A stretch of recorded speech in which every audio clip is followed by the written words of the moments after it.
लग्न झालेल्या पत्नीनं मात्र करायचं, तू पती आहे, आणि मग दुसरं लग्न झालं, तिसरं लग्न झालं, मग पती नाही, मग हा कोण आहे मग? हां, मग आपण जर मात्र का वाहिली का मग याच्यामध्ये? कोणाच्या काही प्रथा असू द्या, पण मात्र आपल्या पतिदेवाच्या यश आरोग्य शांतीसाठी मात्र हे व्रत प्रत्येकाने करायचं. फक्त आता इथं एक आहे, ज्या टायमाला मात्र जसं मात्र दिवस गेले तर त्या ताईंनी आता इथं वडाच्या झाडाची पूजा करत असताना तिथं मात्र वट्टी भरण करावं लागतं. पण इथं मात्र एक शास्त्र आहे, ज्या ताईंना दिवस गेले ना त्या ताईंनी नाही वट्टी भरायची, कारण की तिची वट्टी म्हणजे आपण 6वा महिना सुरू झाला का त्या टायमाला तिची वट्टी भरण करावं लागते. तिची वट्टी भरण करावं लागते आणि आज तिच्या वट्टीमध्ये चांगल्या पद्धतीचं फळ मिळावं. तिच्या वट्टीत अगोदरच मात्र परमेश्वराने दिलेला आहे प्रसाद, म्हणून तिला वट्टी भरायचा अधिकार नाही. हां, म्हणून मात्र अशा पद्धतीने ही मात्र पाळू शकते. म्हणून आता तिथं कोणत्या वस्तू कशा पद्धतीनं पूजा करायची हे सगळं मात्र तुम्हाला सविस्तर माहिती मात्र सांगतो. जसं मात्र आता सकाळी कधी मात्र वडाचं झाड लांब असलं तर दुपारून दिवस खाल्ला का मग आपण जातो तिथं. कसं असू द्या, सकाळी आपण जर पूजाला गेलो वडाचं झाड जवळ आहे तर झाडाच्या पश्चिमेकडून पूर्वेकडून करून वडाचं झाड आणि सूर्यनारायण सगळ्याचा आत्मा आहे, म्हणून मात्र वडाचं झाडाच्या पश्चिमेकडून सूर्यदेव मावळत्या दिशेकडून पूर्वेकडून करून वडाच्या झाडाची पूजा करायची, सूर्यनारायणची वडाच्या झाडाची. त्यानंतर जर दुपारून थोडासा दिवस काढला, दुपारून जर गेले तर वडाच्या झाडाच्या पूर्वेकडून सूर्यनारायण म्हणजे वडाचं झाड आणि सूर्यदेव मावळत्या दिशेकडे तोंड करून आपण अशा पद्धतीनं पूजा करायची. मग आता तिथं आपल्या घरातली जी सुपारी आहे ती सुपारी म्हणजे 33 कोटी देवांच्या पहिले गणपती म्हणून मात्र सुपारीची पूजा करत असतो. आता बऱ्याचशा गोष्टी मात्र तुम्हाला इथं माहिती नाही, पण करायचं म्हणून करायचं. कधी पहा का आपला घरातला जो पितळाचा गणपती असतो ना तो मात्र बाहेर कुठंच पूजाला नेता येत नाही. घरातले मात्र जेवढे देव आहे ना तेवढ्या देवांमधून फक्त 2च देव म्हणजेच खंडोबा, जेजुरीला गेलं चंदनपुरीला गेलं का खंडोबा घेऊन जायचं, आणि त्यानंतर मात्र तुळजापूरला गेलं तर तुळजाभवानी माता घेऊन जायचं. बाकीच्या देवांना घराच्या बाहेर काढायचंच नाही. मग त्या देवांबरोबर जी सुपारी असते ना ती सुपारी तुम्ही कुठंही यात्रेला जा, कुठेही देवस्थानी जा, त्या सुपारीला बरोबर घेऊन जा, आणि कुठल्याही कार्याला सुरुवात करताना त्या सुपारीची पूजा करून मात्र कार्याला सुरुवात करा. म्हणून इथंही मात्र तीच सुपारी आपल्याला पूजाला आणायची का हे व्रत सफल व्हावा, हे व्रत लाभदायक व्हावा, म्हणून मात्र त्या सुपारीची पूजा करायची. मग आता इथं बंधन अजिबात नाही, सगळ्याला अधिकार दिलेला आहे. सगळ्याला अधिकार म्हणजे काय, आता समजा ज्या ताईंना पती नाही ती विधवा आहे, पण त्या पतीच्या नावाने म्हणजे परमेश्वराच्या नावाने भगवान महाविष्णूच्या नावाने बुक्का लावतात ना, पूजाला बुक्का सुद्धा घेऊन जायचा, आणि त्या ताईंनी पण मात्र ते व्रत करायचं. आता नाही, आता जरी मात्र परमेश्वराने म्हणजे काळाने यमाने तिच्या पतिदेवाला हिसकून नेलं असं, पण याच्या पुढं जर समजा पुढच्या जन्मामध्ये जर मला जर पतिदेव चांगला मिळाला, त्या पतिदेवाला मात्र यमदूताला नेता आलं नाही पाहिजे, अशा पद्धतीनं दीर्घ आयुष्य लाभावं असा पती मिळावा, त्याच्याकरता मात्र विधवा माता भगिनींसुद्धा हे व्रत करावं लागतं. म्हणून हळदी कुंकू नाही व्हायचं ना, हां हळदी कुंकू वाहिलं बी तरी परंतु तिथं माता भगिनी काय करतात, हळदी कुंकू आपल्या कपाळाला लावतात आणि लावावा. पहिलं आपल्या कपाळाला लावायचं नंतर देवाला व्हायचं. तशाच पद्धतीनं तिनं बुक्का आपल्या कपाळाला लावायचं आणि हळदी कुंकू तिथं व्हायचं. हां हळदी कुंकू कपाळाला लावायचा अधिकार नाही विधवा मात्याला, म्हणून मात्र बुक्का आपल्या कपाळाला लावायचा, बुक्का तिथं व्हायचा, हळदी कुंकू तिथं व्हायची या पद्धतीनं. म्हणून आणि याच्या अगोदर पण आम्ही तुम्हाला सांगेले कधी का तिथं मात्र तर आजचा काल म्हणजे काळ वेगळा आहे. तुम्ही ना फक्त युगाप्रमाणेच पूर्वीच्या प्रथा लावून धरलं. आता मारुतीच्या मंदिरात मात्र नवरदेवाने बुटं घाला, आई वडील देवाचं दर्शन करताना मात्र बुटं पाय ठेवून दर्शन करा. कोणत्या शास्त्रात लिहिलेलं असं हे लिहिलं कोणत्या शास्त्रामध्ये? हां तो मात्र नवरदेव झाला, देव नाही झाला ना तो. देवाच्या उरावर बुटं घालून जायचं म्हणले हो, त्याला संसाराचा गाडा वाढत नाकात दम येईल ना, एका ठिकाणी बुटा ना टोले खाईन तू. म्हणून मात्र इथं त्या प्रथा जुन्या होत्या ती वेगळं. आणि आताही तुम्ही मात्र पाहते ना घरामध्ये नवीन नवरी प्रवेश करताना काय करते तुम्ही, भांडे ठोकरायला लाविते. काय अर्थ आहे त्या भांडे ठोकरायचा? पांडवांना मात्र भांडं होतं त्यांच्याकडं, पांडवांकडं जोडीत मात्र त्यांच्याकडं मीठ नाही, मिरची नाही, त्याच्यामध्ये काय बा शेंगदाण्याचा कूट नाही, एखादं पातीलं नाही चहाचं का भाजीचं, भाकरीच मळायला परत नाही, काही नाही, काहीच नव्हतं, फक्त जोळी होती आणि जोळीमध्ये फक्त भांडं होतं. आणि त्या भांड्याची पूजा केल्यानंतर सूर्यनारायणाच्या साक्षीने भांडीची पूजा केल्यानंतर ना पाची पांडवन आणि द्रौपदी माता सगळ्यांना प्रसाद पुरवून आणि एखादा दोन अतिथी पाहुण्याला सुद्धा जेवण मिळत होतं. भांड्याची पूजा केली. आपण एकाच भांड्यात जेवत राहिलो, चांगल्या पद्धतीचं शारीरिक स्वास्थ्य लाभतं आपल्याला, पण आपल्याला माहितीच नाही. आणि त्याच रिकाम्या भांड्याला नवरीला लात मारायला वितो आपण घरात प्रवेश करताना. हां, भांड्याला लात मारले मग भांड्याला भांडं लागतच राहील, आयुष्यभर भांडणंच होत राहतील, भांडणं कोर्टात जातील. आणि भांड्याला लात मारली म्हणजे मात्र हां, तुम्हाला माहिती आहे तो विधी पाहताना इकडून एक लाईन आणि इकडून एक लाईन, नवीन नवरी घरात आली, भांडे रिकामे ठुले का त्याला लात मारीत चालती, मग आजूबाजूच्या हातच आहे खादा खादा खादा खादा, आणि मग पुढं चालून भांड्याला भांडं लागतं ना, म्हणजे भांडणं होते, मग शेजारी पाजारी असं ते खादा खादा यायचे भांडणं चालवले. ह्या प्रथा तुम्ही मात्र लावून धरल्या, या प्रथा बंद करा. त्याच्यानंतर मात्र तांदूळामध्ये लक्ष्मी राहते, त्याच्यामध्ये आपण मात्र माप भरून ठेवतो, तांदूळाचं माप. आता माप ते पाप आहे, आणि मापाला वाटतं ना सव्वा पावशेरला, पावशेराला सव्वा पावशेर व्हावा, शहराला सव्वाशेर व्हावा, आदुला सव्वा दोन आदुला व्हावा, पाहिलेला सव्वा पाहिली व्हावा, म्हणून दसऱ्याच्या दिवशी त्या मापांची पूजा करतो. आणि त्याच मापामध्ये मात्र ते तांदूळ भरून ठेवतो, डाळ पीठ मीठ आणि तांदूळ याच्यात लक्ष्मी राहते, त्याच्यात भरून ठेवतो आणि त्याला लात मार. आता लक्ष्मीने जर लक्ष्मी लात मारलं, सासूबाई काल लक्ष्मी म्हणून अवदासच म्हणन ना, आणि हीच मात्र चुकत, तू योग वेगळा होता. म्हणून आज मात्र ही प्रथा बंद करा. तुम्हाला तो युग आणि हा युग सांगतो, तुम्ही तेच लावून धरलं नेमकं. म्हणून मात्र इथं ती प्रथा बंद करायची. दही वगैरे घ्यायचं, त्याच्यामध्ये मात्र का गावठी गोमातेचं दही, झाडावरचं मध, कंपाळाला लावायचं सौभाग्याचं लेणं. आता सौभाग्याचं लेणंच राहिले नाही, आता आपल्याला टिकल्या आल्या, आता टिकल्या तर टिकल्या नाही तर मग उघड्या. हां, म्हणजे ते शास्त्रच राहिले नाही ना, त्याच्यामुळं मग काय काय फायदा होईल सांगा तुम्हाला. गंज वाटी साहित्य पौर्णिमा केल्या, गंज काही केलं वरतं तर जर तुम्ही कुंकू सोडून जर टिकल्या लावित असल्यावर त्याचा फायदा काय होईल सांगा. म्हणून आता अशामध्ये तो युग वेगळा होता. आता मात्र कुंकू लावायचा आणि ते सौभाग्याचं लेणं, झाडावरचं मध दह्यामध्ये एकत्र करायचं, आणि त्यातून मात्र पुन्हा आणखीन एक वस्तू राहत असते, ज्या वस्तूमुळं मात्र माता भगिनीला मान आहे, त्या वस्तूमध्ये ती वस्तू फक्त टाकायची. म्हणजे अशा 4 वस्तू का गावठी गोमातेचं दही, झाडावरचं मध, त्याच्यामध्ये आपलं कंपाळाला सौभाग्याचं लेणं, आणि आणखीन एक वस्तू राहत्याचं. तुमचे जेव्हा लग्न बिग्न जमतील 1.5-2 महिने आम्हाला पहिलं आमंत्रण द्या, मग सांगू तुम्हाला नेमकं.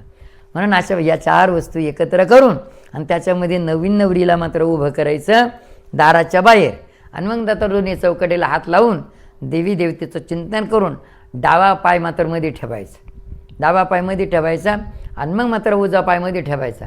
आणि त्या पायाचे ठसे जे उमटते त्या घरात लक्ष्मी आली, आणि लक्ष्मीच आली.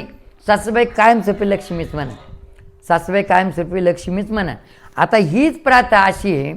तर इथं पहा तुम्ही मात्र ते पावलं, नवरीचे पावलं उमटायचं दिलं सोडून, आणि ते रेडीमेड पावलं आणून चिटकून दिले तुम्ही, आली लक्ष्मी.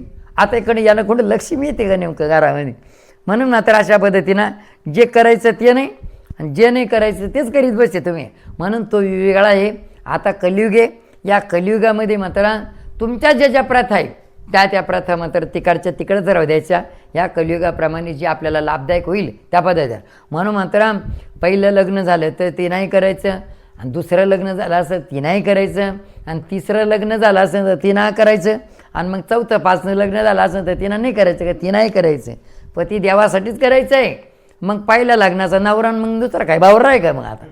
हां, तुम्ही नवराच्या ना त्याच्याच इस्टेटीमध्ये आपण आहे, मात्र त्याच्याच जेव्हावरती आपण आहे, त्यालाच आरोग्य लाभलं, त्याचीच कृपाछाया आपल्या पाठीमागं असली तर मात्र आपल्याला कोचाच नाही. म्हणून मात्र अशा पद्धतीनं त्याच्यासाठी करायचं. विधवा माता भगिनीनं सुद्धा मात्र ह्यावरत करायचं. पण तुम्हाला सांगितलं त्याच्यात, म्हणून कोणत्या कोणत्या वस्तू मात्र त्याच्यासाठी लागतात ते मात्र तुम्हाला माहिती.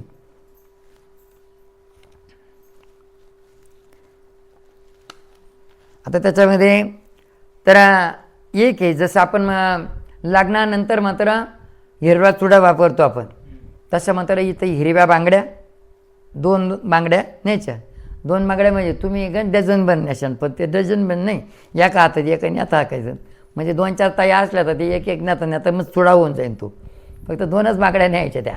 हिरव्या बांगड्या आणि त्याच्यामध्ये शेंदूर. आता एक तुम्हाला सांगितलं नेमकं, भांगामध्ये कुंकू भरत नाही, भांगामध्ये शेंदूर भरतात, म्हणून मात्र शेंदूर पण न्यावा लागतो पूजाला. आणि आताच्या मागं काय येड्या इडं मात्र ते नेमकं इडं कुंकू लावला का लगेच इडं भरून घेते. आता कुंकू घरी भरत असतं का नेमकं, शेंदूर भरतात. आणि ही मोठी लय आख्यानक आहे, याची बी कथा जर सांगितली तर पूजाच्या हिरव्या बांगड्या, शेंदूर, बुक्का आणि गळेसरी. तुम्हाला सांगितलं ना गळेसरी, पूर्वीचा काळ मात्र प्रथा होती. पूर्वीचा काळ असा होता, पतिव्रता कशाला म्हणते का बा, काळी पोत आहे, काळी पोत तुटल्यानंतर ना ती माता बघे थुकासुद्धा गिळत नव्हती, थुकासुद्धा गिळत नव्हती. आणि आता मात्र ती पोत आहे का नाही आहे फक्त चाललं बा, म्हणून मात्र कंठी सरी डबलची पोत राहते. आज काही पहा तुम्ही, पूर्वीची प्रथा आज करून पहा तुम्ही, तुमच्या घरात यश, आरोग्य आणि शांती. मात्र या तिन्ही गोष्टीला शोधायची गरज नाही तुम्हाला. म्हणून मात्र डबलची पोत अशी डायरेक्ट गळ्याला भिडून नंतर डोरलं, नंतर मणी मंगळसूत्र.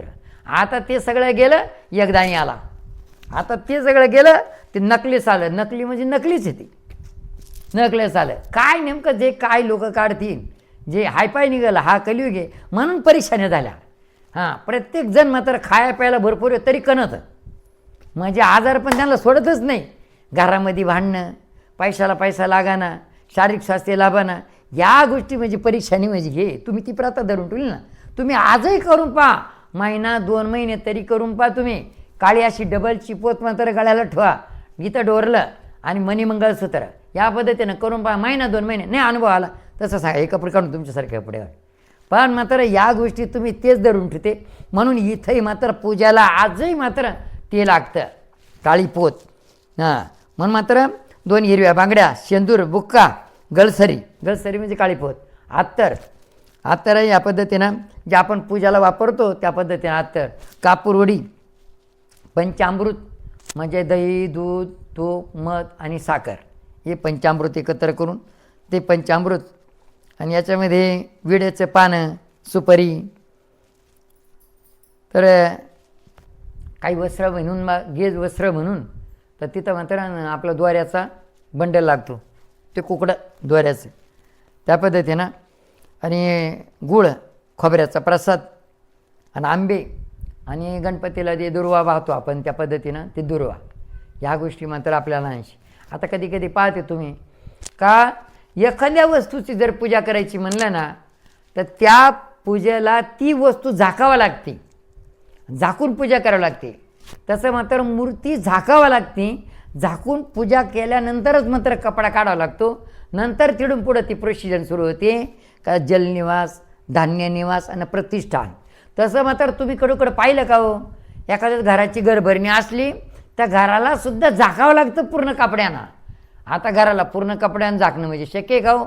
मग बामण बाबा काय करते, घराच्या चारही कोपऱ्याला असे चिखलाचे गोळे करून त्याच्यामध्ये काड्या खोसून त्याला झेंडा लावून आणि मग द्वाऱ्याचं वेस्टर्न मात्र अशा पद्धतीनं करते. द्वाऱ्याचं वेस्टर्न म्हणजे कपडा, हा कपडा आहे घर झाकल्यासारखा. तशा पद्धतीनं वडाचं झाड जे आहे ना, वडाचं झाड म्हणजे प्रत्यक्षात भगवान शिवप्रभूचं प्रतीक आहे. आता इथं एक कथा येते का ज्या टायमाला म्हणजे समुद्र मंथनातून विष निघालं. आता ते भरपूर असे 14 रत्न निघाले, 14 रत्नातून मात्र जिथं अमृत निघालं. आता समुद्र मंथन करायला देवय होते आणि दानव पण होते. दानव म्हणजे राक्षस, ते पण होते. ते माझ्या मेरू पर्वताची रवी केली, ते सर्प वासुकी. हां, मग याच्यातून मात्र जेव्हा ते अमृत निघालं तर त्याच्यावरून भांडणं झाली. आता इथं भांडणं झाले तर त्या टायमाला तर तिथं आता नेमकं हे म्हणायचं मला, ते म्हणायचं मला, ते म्हणायचं मला. आता इथं मोठा हाहाकार माझं भांडणं होईल म्हणून तिथं भगवान महाविष्णूला चिंता पडली.